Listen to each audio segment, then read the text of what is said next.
Bienvenidos una vez más, amada familia del reino, a nuestra serie de estudios a través de la primera carta del apóstol Pedro que hemos venido realizando durante todo este tiempo, y en el día de hoy queremos considerar en esta prédica un mensaje basado en el capítulo 2, versículo 13 al 17, el cual vamos a leer en Dios habla hoy y que podemos titular Obligaciones civiles de los cristianos. Y vamos a leerlo rápidamente. Dice: por causa del Señor, sométanse a toda autoridad humana, tanto al emperador, porque ocupa el cargo más alto, como a los gobernantes que él envía para castigar a los malhechores y honrar a los que hacen el bien. Porque Dios quiere que ustedes hagan el bien, para que los ignorantes y los tontos no tengan nada que decir de ustedes. Pórtense como personas libres, aunque sin usar su libertad como pretexto para hacer lo malo.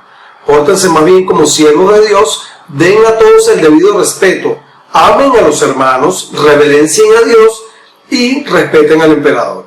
Fíjense, el contexto histórico, cultural en el cual Pedro está escribiendo estas líneas, en el ámbito político era Nerón, gobernaba como emperador. En el contexto histórico, en el ámbito histórico, los cristianos estaban constantemente amenazados históricamente por las autoridades civiles y religiosas. Si nosotros podemos ver también el ámbito religioso de la época, la adoración al emperador era obligatoria. La religión cristiana era considerada una secta o una sociedad secreta y por lo tanto era ilegal. En el ámbito económico, los cristianos que eran acusados o eran apresados por los delitos, entre comillas, anteriores, perdían todas sus posesiones, siempre estaban en constante riesgo de perder todas sus posesiones. Quiero leerles una breve reseña del emperador Nerón para que nosotros sepamos a qué se estaba enfrentando el apóstol Pedro.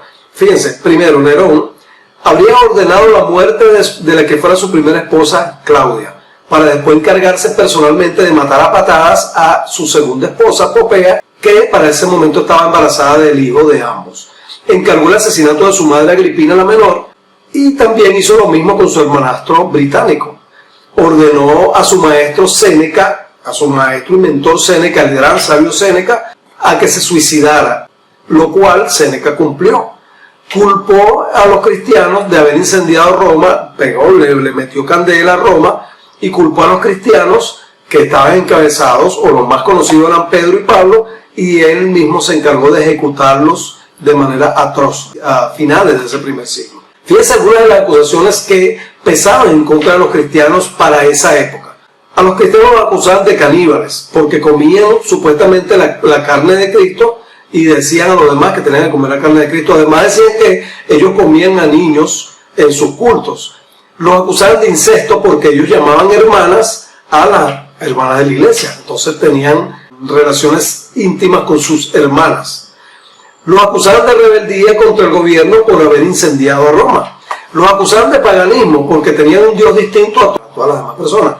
Los acusaban también de división de la familia porque una vez que una persona se convertía al cristianismo, por supuesto dejaba a todos los demás o era expulsado de la familia. Ahora, estas líneas que el apóstol Pedro escribe para nosotros, para todos los cristianos, recuerden que es una epístola universal dirigida a todos los cristianos, particularmente a un grupo en ese momento histórico, pero a nosotros también nos alcanza. Aquí yo quiero que nosotros veamos cómo surgen cuatro interrogantes, por lo menos cuatro interrogantes que pueden derivar de este mandato del apóstol Pedro. La primera interrogante: oye, a los de mi nación también el Señor puso como líderes.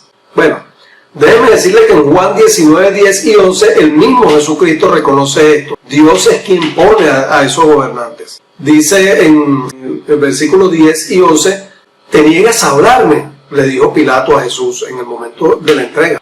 No te das cuenta, escucha lo que dice Pilato, no te das cuenta de que tengo poder para ponerte en libertad o para mandar a que te crucifiquen. Es decir, Pilato le dijo a Jesús: yo tengo el poder sobre ti.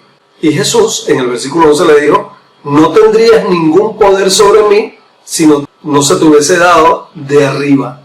Si no te hubieran dado poder de arriba, tú no tendrías poder. Es decir, Jesús reconoció que Pilato tenía un poder que le había sido dado de arriba, efectivamente. Y nosotros podemos leer en Daniel capítulo 2, versículos 20 y 21, en la versión Dios habla hoy, que no hay ningún poder, no hay ningún gobernante, no hay ningún líder que no haya sido puesto o permitido por Dios. Dice el versículo 20-21 de Daniel 2, bendito sea por siempre el nombre de Dios, porque suyos son la sabiduría y el poder. Escuche lo que dice Daniel en el versículo 21. Él cambia los tiempos y las épocas, quita y pone reyes, da sabiduría a los sabios e inteligencia a los inteligentes. O sea, Él es quien quita y pone reyes, aunque muchas veces a nosotros no nos guste. La interrogante número 2. ¿Qué hacemos entonces si se nos prohíbe el ejercicio de nuestra fe? ¿Qué hacemos?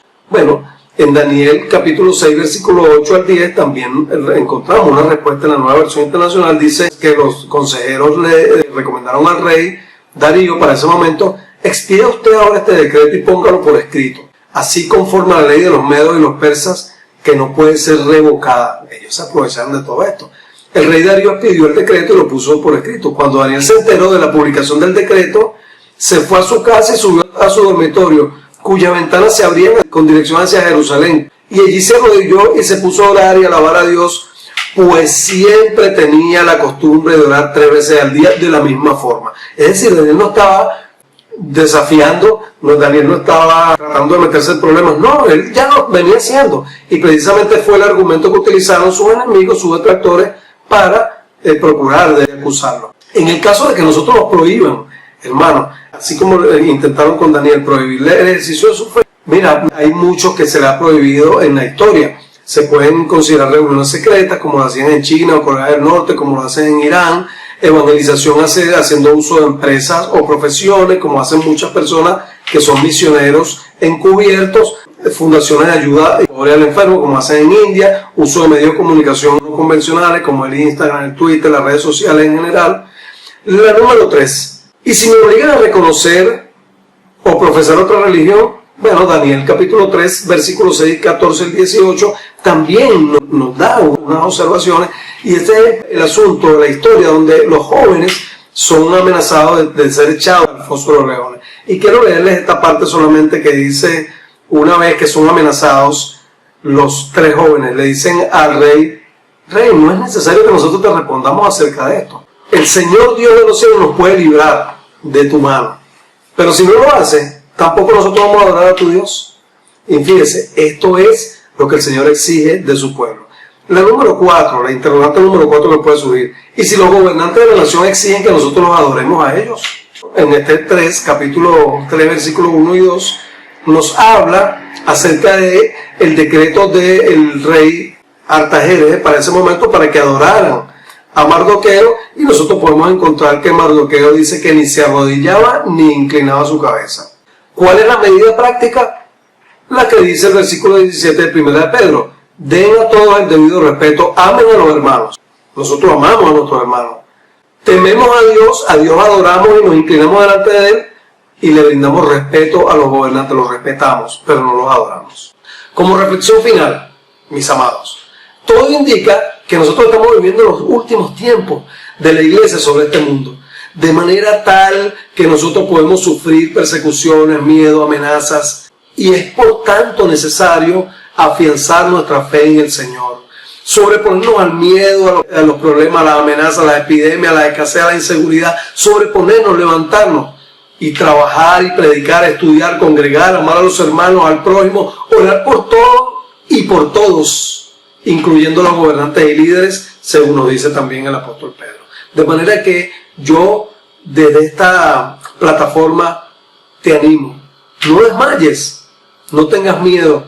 El Dios eterno, el Dios de los cielos, tu Padre, mi Padre, Él está vigilante, y sus ojos, sus oídos están atentos a tu vida sobre esta tierra. Dios te bendiga, levántate, sigue firme y no temas, porque el Señor Jehová está contigo donde quiera que vayas.